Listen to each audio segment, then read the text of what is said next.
Hey everyone, in this video I'm going to go ahead and show you all how you can add in line spacing on your Microsoft PowerPoint presentation. So right now we're looking at a slide that's very bland, and this is not something that you'd want to present to your audience. You'd want to present something that looks a little bit more like this, where you have a nice title, an image or a graphic, and some talking points and not a whole lot of text there. Because if there's a whole bunch of text like this, it's going to not look very nice.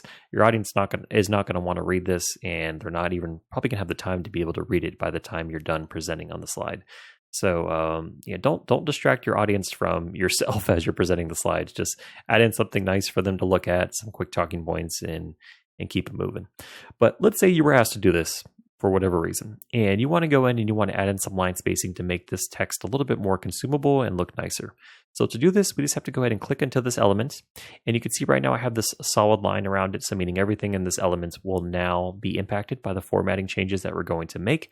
If we had multiple elements on this page, I could always hold Control and left click another element like this one, and it would actually give us the ability to make changes to that element as well. But we just want to impact these two paragraphs here, which exist within the same element.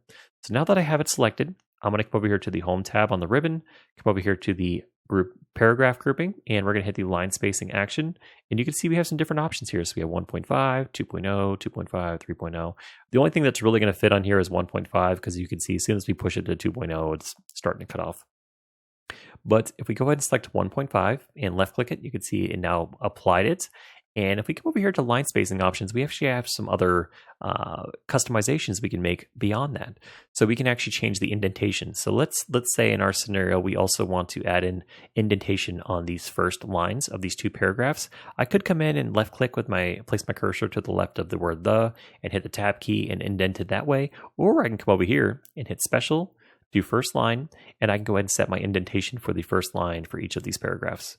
And in addition to that, I can also make some further customizations for spacing. So right now we have it set at 1.5 lines, but you can also do double, exactly, and multiple. So you can get a little bit more customized if you need to. But we're good with 1.5 and we're good with our indentations. So let's hit OK. And you can see we now have the 1.5 line spacing for both paragraphs. We have the indentation for both paragraphs. And again, it's not what I would be presenting to someone, but in case this is what your slide looks like and you have to create it or format it this way, at least you could add in some line spacing and some indentation to make it look a little bit nicer.